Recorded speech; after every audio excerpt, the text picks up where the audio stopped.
பாடம் 370. தஜ்ஜால் பற்றிய ஹதீஸ்கள், மறுமை நாளின் அடையாளங்கள் மற்றும் இதர செய்திகள்.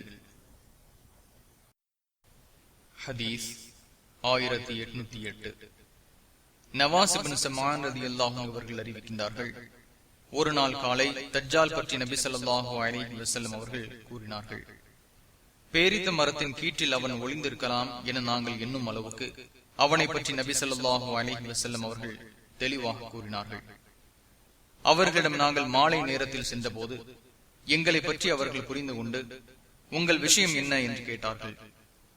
இறை தூதர் அவர்களே, காலையில் தஜ்ஜாலை பற்றி நீங்கள் கூறினீர்கள், அவன் பேரித்த மரக்கீற்றில் மறைந்திருப்பானோ என அவனை நாங்கள் எண்ணும் அளவுக்கு நீங்கள் தெளிவாக கூறினீர்கள் என்று கூறினோம்.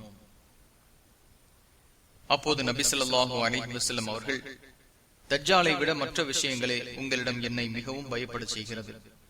உங்களிடையே நான் இருக்கும் போது அவன் வெளியேறினால் உங்களுக்காக நான் அவனிடம் போரிடுவேன். உங்களிடையே நான் இல்லாத போது அவன் வந்தால் ஒவ்வொருவரும் அவனுக்கு எதிரியே. அல்லாஹ் அனைத்து முஸ்லிம்களுக்கும் எனக்கு பின் பாதுகாப்பாளனாக உள்ளான். நிச்சயமாக அவன் குட்டை முடியை உடைய வாலிபன். அவனது கண் பிதுங்கி நிற்கும். அப்துல் உஸா இப்னு கதன் என்பவர் போல் அவன் இருப்பான். உங்களில் ஒருவர் அவனை சந்தித்தால் கஹஃப் அத்தியாயத்தின் ஆரம்ப வசனங்களை அவர் ஓதட்டும். அவன் சிரியா மற்றும் ஈராக் நாடுகளுக்கிடையே உள்ள பகுதியிலிருந்து வெளியேறுவான். வலதுபுறத்திலும் குழப்பத்தை ஏற்படுத்துவான், இடதுபுறத்திலும் குழப்பத்தை ஏற்படுத்துவான். அல்லாஹுவின் அடியார்களே, நீங்கள் அப்போது உறுதியாக இருங்கள் என்று நபி ஸல்லல்லாஹு அலைஹி வஸல்லம் அவர்கள் கூறினார்கள்.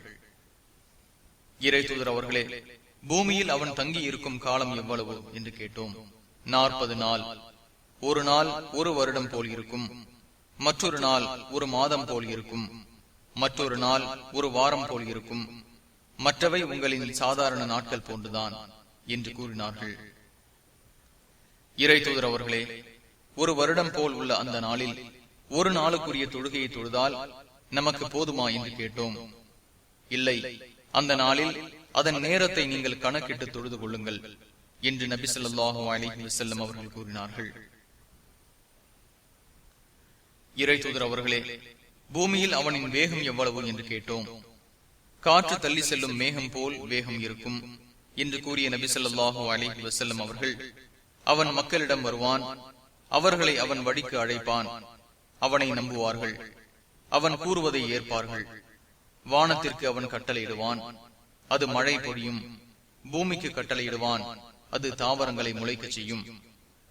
அவர்களின் கால்நடைகள் நீண்ட கொம்புகளுடன் பால் மடு கனத்து வயிறு நிறைந்து கொழுத்து மாலையில் அவர்களிடம் திரும்பும்.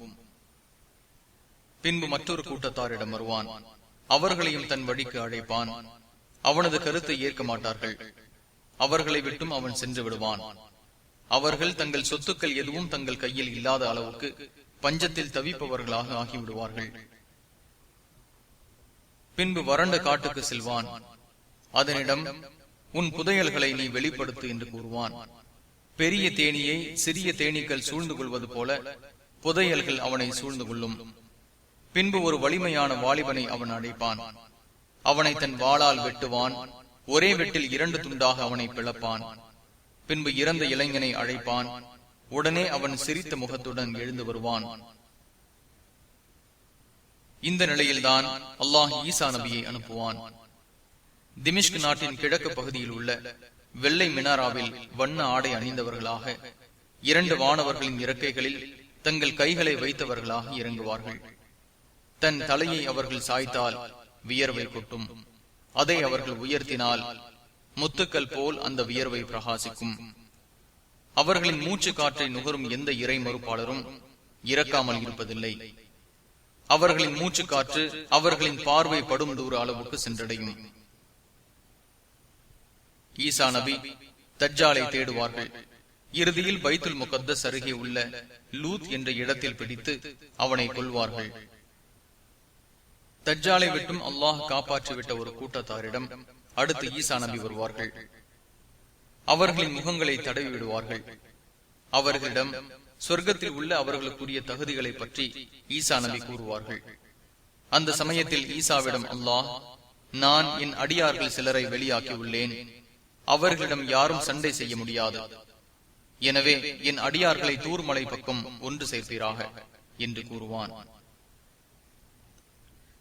பின்னர் யாஜூஜ் மாஜூஜ் கூட்டத்தாரை அல்லாஹ் வெளிப்படுத்துவான். அவர்கள் ஒவ்வொரு மேட்டிலிருந்தும் விரைந்து வருவார்கள். அவர்களில் முதல் கூட்டத்தார் தபரிஸ்தான் எனும் சிறு கடலை கடந்து செல்வார்கள். அதில் உள்ள தண்ணீர் முழுவதையும் குடித்து விடுவார்கள். அவர்களின் அடுத்த கூட்டத்தினர் வருவர், இங்கு ஒரு காலத்தில் தண்ணீர் இருந்தது என்று கூறுவார்கள். அதாவது அந்த அளவுக்கு வறண்டு போய் கிடக்கும். அல்லாஹுவின் நபியான ஈசா அலைஹிஸ்ஸலாம் அவர்களும் அவர்களின் தோழர்களும் ஒரு மலையில் தடுத்து வைக்கப்பட்டிருப்பார்கள். இன்று உங்களிடம் 100 தீனார் பொற்காசு இருப்பதை விட அவர்களிடம் ஒருவருக்கு ஒரு மாட்டின் தலை இருப்பது சிறந்ததாக இருக்கும். ஈசா நபி அவர்களும் அவர்களின் தோழர்களும் அல்லாஹுவிடம் துவா செய்வார்கள். உடனே அல்லாஹ் அவர்களின் கழுத்துகளில் அமர்ந்து கொத்தும் பறவைகளை அனுப்புவான். அப்போது அவர்கள் ஓர் உயிர் இறப்பது போன்று ஒரே சமயத்தில் அனைவரும் இறந்து விடுவார்கள். பின்பு ஈசா நபியும் அவர்களின் தோழர்களும் மலையிலிருந்து தரைக்கு இறங்கி வருவார்கள். பூமியில் ஒரு சான் இடம் கூட மீதமில்லாமல் யாஜூஜ் மாஜூஜ் கூட்டத்தாரின் சடலங்களும் துர்நாற்றமும் பின வாடையுமே இருக்கும். உடனே ஈசா நபியும் அவர்களின் தோழர்களும் அல்லாஹுவிடம் துவா செய்வார்கள். ஒட்டகத்தின் கழுத்துகளை போல் உள்ள பறவைகளை அல்லாஹ் அனுப்புவான். அவை அவர்களின் உடல்களை சுமந்து சென்று அல்லாஹ் நாடிய இடத்தில் தூக்கி எறிந்துவிடும். பின்பு அல்லாஹ் மழையை பொழிய செய்வான்.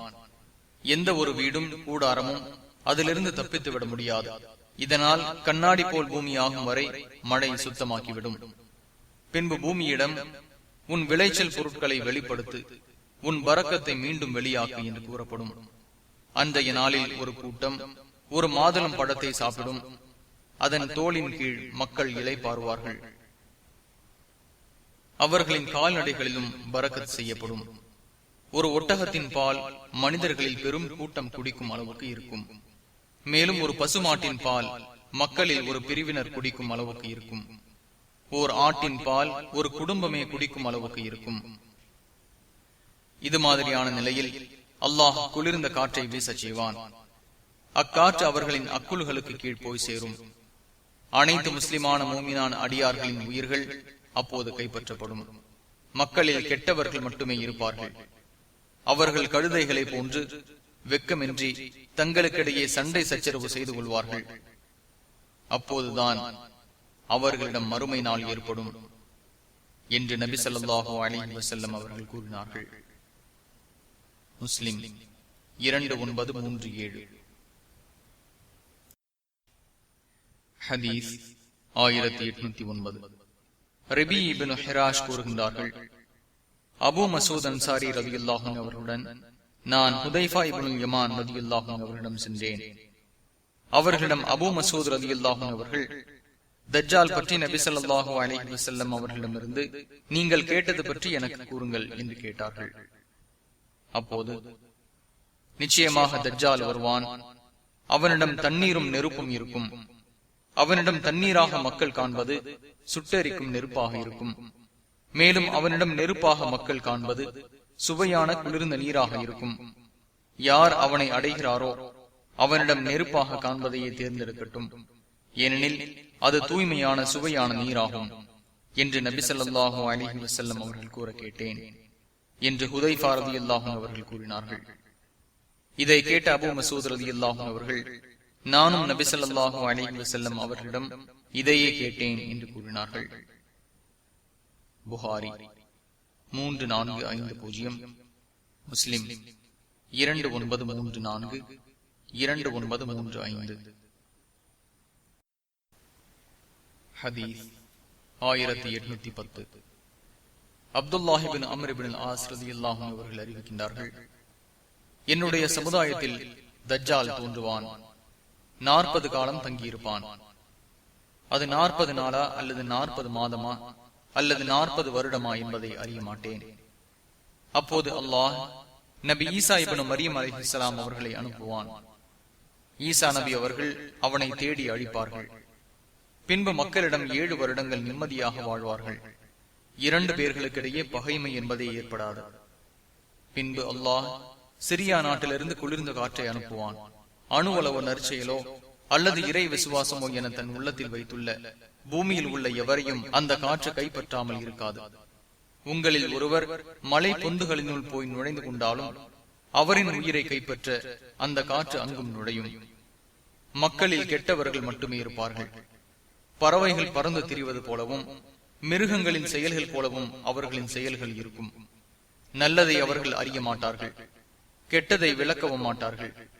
அப்போது அவர்களிடம் ஷைத்தான் தோன்றி, நான் கூறுவதை நீங்கள் ஏற்பீர்களா என்று கேட்பான். நீ எங்களுக்கு ஏவுவது என்ன என்று கேட்பார்கள். உடனே அவர்களுக்கு சிலைகளை வணங்கும்படி கட்டளையிடுவான். அந்த நேரத்தில் அவர்களுக்கு அவர்களின் உணவு பெருகும், அவர்களின் வாழ்க்கை வளமாக இருக்கும். பின்பு முதல் சூர் ஊதப்படும். தன் தலையை ஒரு பக்கமாக சாய்த்து பின்பு உயர்த்தி அதனை கேட்பார்கள். அவர்களில் இதனை கேட்கும் முதல் நபர் தன் ஒட்டகத்தின் குடிநீர் தொட்டியை சுத்தம் செய்பவர்தான். உடனே அவர் இறப்பார், மக்களும் இறப்பார்கள். பின்பு அல்லாஹ் சிறு தூறலை மழையாக பொழிய செய்வான். உடனே அதன் மூலம் மக்களின் உடல்கள் உயிர் பெறும். பின்பு மற்றொரு இரண்டாவது சூர் ஊதப்படும். அப்போது அவர்கள் எழுந்து நின்று பார்ப்பார்கள். மனிதர்களே, உங்கள் இறைவனிடம் வாருங்கள் என்று கூறப்படும். கேள்விகள் கேட்கப்படுபவர்களாக அவர்கள் நிற்பார்கள். பின்பு நரகத்திற்கு செல்ல உள்ள சிலரை வெளியேற்றுங்கள் என்று கூறப்படும். எவ்வளவு பேர் வரை என்று கேட்கப்படும்.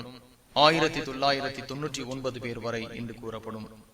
அந்நாளில் சிறுவர்களும் நரைத்தவர்களாக இருப்பார்கள். அந்நாளில் கெண்டை கால்களும் திறக்கப்பட்டிருக்கும் என்று நபி ஸல்லல்லாஹு அலைஹி வஸல்லம் அவர்கள் கூறினார்கள். முஸ்லிம் 2940. ஹதீஸ் 1811. அனஸ் ரலியல்லாஹு அன்ஹு அவர்கள் அறிவிக்கின்றார்கள், மக்காவையும் மதீனாவையும் தவிர மற்ற ஊர்கள் அனைத்திலும் தஜ்ஜால் நுழையாமல் இருப்பதில்லை.